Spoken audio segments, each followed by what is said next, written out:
Welcome to Affairs Cloud. My name is Vikas Rana. We are one-stop solution for current affairs. You can find Crack Current Affairs course on our application exclusively for current affairs, where you will get daily, weekly, monthly content on regular basis. Use the code Vikas10 and get 10% additional discount while purchasing the course. Also, students, follow us on Telegram and Instagram. The link for the same are mentioned in our description. This video has both English and Hindi. The first part is English and second part is Hindi. Timestamps are mentioned in the description below.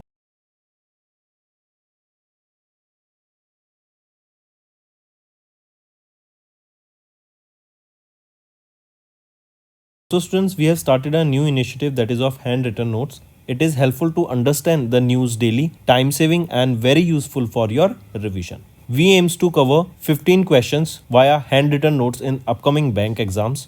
These handwritten notes are available on daily current affairs content PDF at our mobile application and website careerscloud.in. Only our Crack Current Affairs subscribers will be able to access these handwritten notes. A sample PDF of the handwritten notes will be available in the description. Hello everyone, कैसे आप सब? I hope आप सब अच्छे हैं। तो दोस्तों, आज की वीडियो में इंपॉर्टेंट डेज हम डिस्कस करेंगे फॉर जनवरी मंथ। काफ़ी इंपॉर्टेंट सेशन रहेगा, एंड तक बने रहिएगा। स्टूडेंट्स, हम डेली करंट अफेयर्स की वीडियो सुबह 5 बजे अपलोड करते हैं। ये वीडियोस बहुत इंपॉर्टेंट होती हैं, इनको ज़रूर देखा करो। चलिए स्टार्ट करते हैं। किस मिनिस्ट्री ने अभी डिक्लेयर किया 2025 को as the year of reforms? तो ये रहेगी मिनिस्ट्री ऑफ डिफेंस। नेक्स्ट आ जाते हैं, United Nations World Braille Day कब ऑब्जर्व किया जाता है? 4 जनवरी को, and it is to commemorate the birth anniversary of Louis Braille, जो कि इसके ब्रेल स्क्रिप्ट के फाउंडर थे।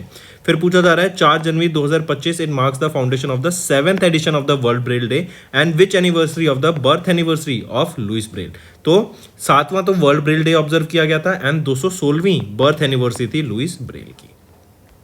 Next, World Day of War Orphans कब ऑब्जर्व किया जाता है? To highlight the changes faced by the war orphans globally. तो 6 जनवरी को हम ऑब्जर्व करते हैं World Day of War Orphans. UNICEF के द्वारा जनरली इस डे को ऑब्जर्व किया जाता है।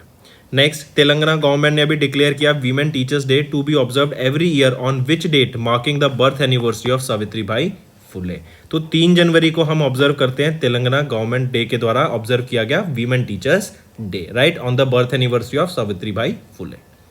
Next, when is earth's rotation day annually observe across the globe? तो 8 जनवरी को हम ऑब्जर्व करते हैं earth's rotation day, right, take a note of it. Next आ जाते हैं Pravasi Bharatiya Divas, also known as the NRI day. ये सेलिब्रेट किया जाता है once every 2 years on 9th of January. Who presented प्रवासी भारतीय सम्मान अवार्ड्स, इस बार जो हाईएस्ट ऑनर्स है for the overseas Indians.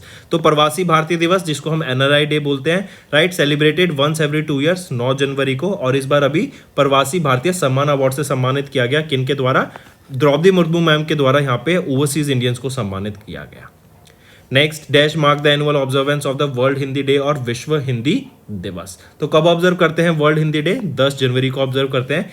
Next है, किस ऑर्गेनाइजेशन ने अभी अनाउंस किया 2025 को as the year of artificial intelligence to shape India's global lead be to India global as a global leader in AI?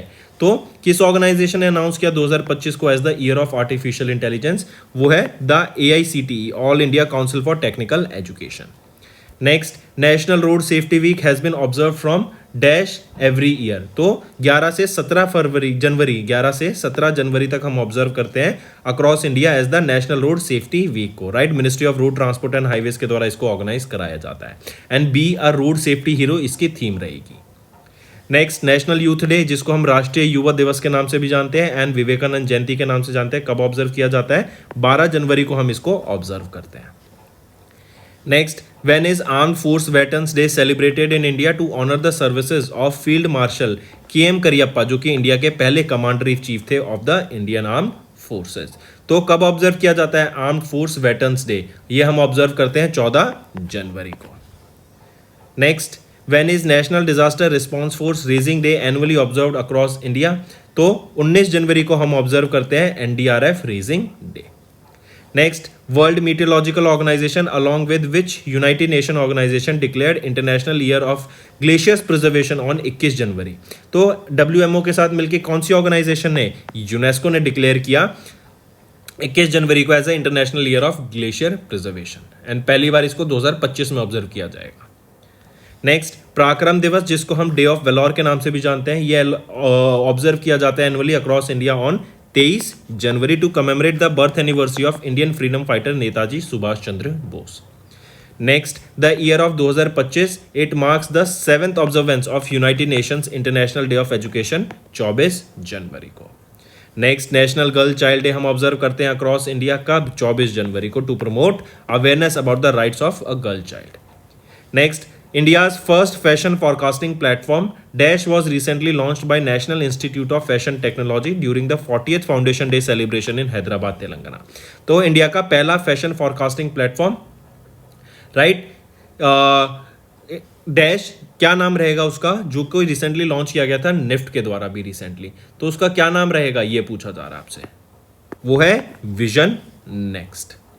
Next आ जाते हैं, when is the national tourism day observed in India to highlight the importance of tourism in the economy.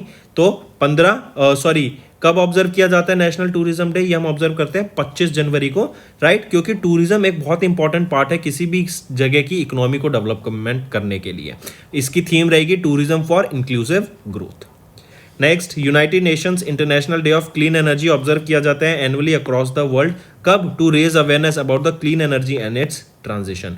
तो united nation international day of clean energy observe किया जाता है across the globe on 26 January. Take a note of this, right, और इस बार इसका हमने second edition observe किया है.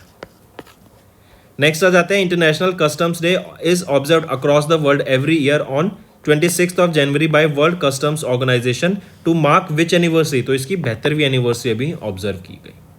Next, United Nations International Holocaust Remembrance Day is annually observe to honour the memory of the Holocaust victims on dash. तो 27 जनवरी को हम observe करते हैं ये.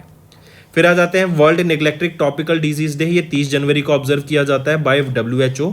इस बार इसकी थीम क्या रहेगी? थीम थी unite act eliminate. Next, in remembrance of Mahatma Gandhi death anniversary martyrs day observe किया जाता है, जिसको हम शहीद दिवस बोलते हैं. कब ऑब्जर्व करते हैं? 30 जनवरी को हम ये डे ऑब्जर्व करते हैं to honour those who sacrifice their lives for the nation.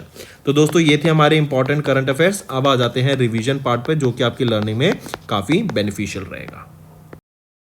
Now let's revise some one-liner students. National affairs will start with.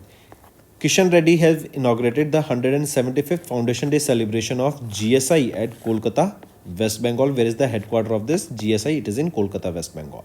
Then JP Nadda ji inaugurated the 9th National Health Museum Summit in Puri, Odisha. Then government has allowed Aadhaar face authentication in private application to ease the access. This will benefit the KYC. Then EPFO, Employees Provident Fund Organization, has retained the interest rate on Provident Fund deposit at 8.25%. Then Jahan-e-Khusrau Festival has celebrated its 25th year. Then Army Chief General Upendra Dwivedi honored with the World WWI Indian soldiers at the, that is World War I Indian soldiers at Neuve Chapel Memorial in France. Then Mizoram launched the World Women Entrepreneurship Platform WEP, first in the northeastern region. Then Maharashtra government collaborated with Meta, that was earlier known as Facebook, to launch a WhatsApp-based citizen services. Then Amit Shah has inaugurated a workshop on sustainable dairy sector in New Delhi. Next, government has granted Navratna status to IRCTC and IRFC. Important students, take a note of it. Then 15th Finance Commission releases the grant worth 699 crore rupees for rural local bodies of West Bengal. Next, India and Nepal signed an MOU that will strengthen the cooperation in water, sanitation and hygiene sector, that is your WASH sector. Then PM Modi inaugurated Vantara in Jamnagar and during this his visit he fed lions and giraffes also. Right, this Vantara is an initiative of the son of Mukesh Ambani. Then what is the name of his son? Anant Ambani. Then India's river dolphin population stands at 6,327 as per the survey. Then Uttarakhand's cabinet has approved the implementation of UPS Unified Pension Scheme. Then Ambuja Cement gets the CCI approval for 72.8% stake in Orient Cement. Cabinet has approved the development of roofway project from Sonprayag to Kedarnath in Uttarakhand.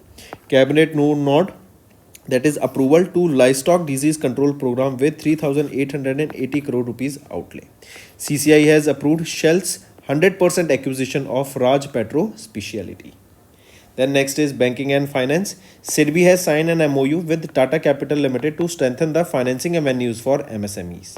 RBI to impose penalty on HSBC, IIFL's Samasta Finance for violating the norms. Then SEBI has introduced Bond Central to boost transparency in India's corporate bond market. And India has retained the fastest growing economy tag with 6.2% GDP growth in the third quarter of FY25. Then TCS and has extended the partnership with Norway's DNB Bank ASA for next 5 years. Then India's core sectors output grew by 4.6% in the month of January. GST collection jumps 9.1% in Feb to 1.84 lakh crore rupees. Next is World Bank. According to them, India needs 7.8% growth to become Viksit Bharat by 2047. UPI post 5% dip in volume to 16.11 billion and 7% dip in the value in Feb month.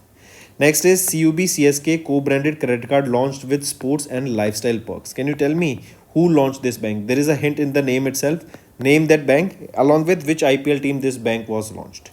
Then SEBI has permitted all NBFCs and HFCs to invest in security receipts by the asset reconstruction companies. Next, appointments and resignation. SBI Life has appointed D. Dapatri, that is Dora Babu Dapatri, as the Deputy Chief Executive Officer. Then Manan Kumar Mishra re-elected as the Chairman of Bar Council of India. Economic Affairs Secretary Ajay Seth gets additional charge of Revenue Department. Then Levi's rope in Jiljit Singh as their brand ambassador, very famous singer. Then Christian Stocker became Austrian Chancellor as three-party government sworn in. Then Dr. Mayank Sharma has taken oath as the Controller General of Defence Account. Then RBL Bank has appointed Agarwal as the President of Branch Banking and TS Pari as the Chief Operating Officer. Then MRF has appointed Shubman Gill as their brand ambassador. RBI has appointed Ajit Ratnakar Joshi as the Executive Director and Ajay Bhadu appointed as the Chief Executive Officer of the Government E-Marketplace, that is your GEM. Name the book authored by Amitabh Ghosh, right, जो publish की जाएगी fourth estate India के द्वारा at the 41st doctor C D Deshmukh memorial lecture at the Indian international centre New Delhi के दौरान. तो उस book का नाम पूछा गया है वाइल्ड फिक्शंस. ये book basically climate change, societal issues and political instability के ऊपर बात करती है. इसके बाद आ जाते हैं उस टाइटल का नाम बताओ of the biography written by journalist S Chakraborty that recently release during the Kolkata literacy meet in West Bengal के दौरान उसको लॉन्च किया गया था. तो बुक का नाम है Sumitra Chatterjee and his world. Next students, ये तो थी बुक्स एंड ऑथर्स. अब आ जाते हैं ऑबिट्री के ऊपर. पहला है the former chairman of city group and farmer CEO of time Warner incorporation dash, अभी रिसेंटली इनका निधन हो गया. कौन है वो है रिचर्ड पार्सन. इनका 76 की एज में न्यूयॉर्क में निधन हुआ in 1948.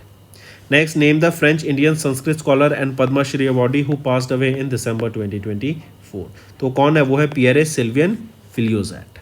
Next, doctor Katungal Subramaniam Manilal, इनको फेमसली के.एस. मनीलाल के नाम से जाना जाता है. काफ़ी famous botanist and Padmashri awardee हैं. इनका निधन हो गया at the age of 86 in Thrissur Kerala. When did he receive the Padmashri award for his contribution in the field of science. कब इनको रिसीव हुआ ये? In 2020. Next, doctor Raja Gopala Chidambaram, ये एक प्रोफाउंड डैश हैं जिनका निधन हो गया at the age of 88 in Mumbai Maharashtra. तो ये काफ़ी फेमस न्यूक्लियर साइंटिस्ट हैं जिनका निधन हो गया at the age of 88 in Mumbai Maharashtra. Next, इनको पद्मश्री से 1975 में सम्मानित किया गया था एंड पद्मा विभूषण से 1999 में. नेक्स्ट आ जाते हैं वर्ल्ड के oldest Olympic champion gymnast अग्नीस quality, इनका निधन हो गया एट द एज ऑफ 103. किस कंट्री से ये बिलोंग करते हैं? So he belongs from Hungary. Next, former prime minister Costa Simitis, ये एक लॉ प्रोफेसर है एंड रिफॉर्मिस्ट, इनका निधन हो गया. ये फॉर्मर प्राइम मिनिस्टर हैं किस कंट्री के? तो ये ग्रीस के फॉर्मर प्राइम मिनिस्टर है, राइट. 1996 से लेके 2004 तक 8 साल के लिए यहाँ पे ये प्राइम मिनिस्टर रहे थे ग्रीस के. Next, in January prominent dash novelist and writer Norbert D'Souza, popularly known as doctor Na D'Souza, इनका निधन हो गया. तो ये prominent Kannada writer, novelist and writer है. Next, writer, film maker and Padmashri awardee dash recently passed away at the age of 73. वो कौन है? वो है प्रीतिश नैंडी, राइट. फिर writer, film maker and Padmashri awardee Pritish Nandy, इनका रिसेंटली इनका निधन हो गया at the age of 73। Next आ जाते हैं the six and the final scorpion submarine dash under the project P-75। इसको डिलीवर किया गया by Mazagon dock ship builders limited to the Indian navy on 9th of January. तो INS Vagsheer. Next आ जाते हैं the retired soldier dash known for fighting in 4 wars against Pakistan recently passed away at the age of 93। तो हवलदार बलदेव सिंह, ये वो retired soldier हैं जिनको known for fighting in 4 wars against Pakistan, जिनका भी रिसेंटली निधन हो गया। Next H. Laxman passed away in Chennai Tamil Nadu. ये एसोसिएटेड थे which of the following companies during his career. TVS holding से ये एसोसिएटेड थे, राइट। ये फॉर्मर ED हैं सुंदराम क्लेटन लिमिटेड के, जिसको अब TVS होल्डिंग कहा जाता है। Next recently the senior advocate and India's leading lawyer dash, इनका निधन हो गया एट द एज ऑफ 85। तो ये है Iqbal M. Changra. Next the founder and the director of centre of airborne systems under DRDO dash recently passed away at the age of 82। तो founder and director of CABS doctor K. Ramchand, right, इनका recently निधन हो गया at the age of 82। Next आ जाते हैं Manchester United legend and Ballon d'Or winner dash passed away at the age of 84। तो कौन है, वो है डेनिस लॉ। नेक्स्ट कार्लोस मुरिको फ्यून्स काटेंगा, जिनका निधन हो गया एट द एज ऑफ 45। ये फॉर्मर प्रेसिडेंट थे किस कंट्री के, ये एल सल्वाडोर के प्रेसिडेंट थे।